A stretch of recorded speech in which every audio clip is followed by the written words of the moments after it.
Fuyo. Dah lama tak cuci kipas. Dah lah hari ni tak bayar bil air.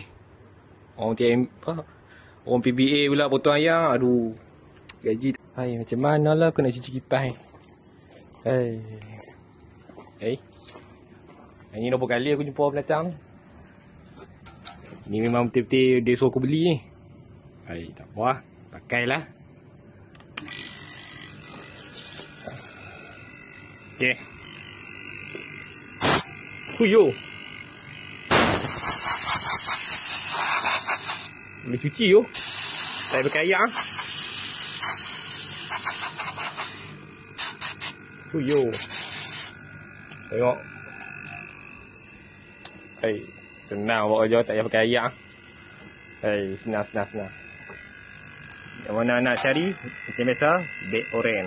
High Tech Ski Engineering.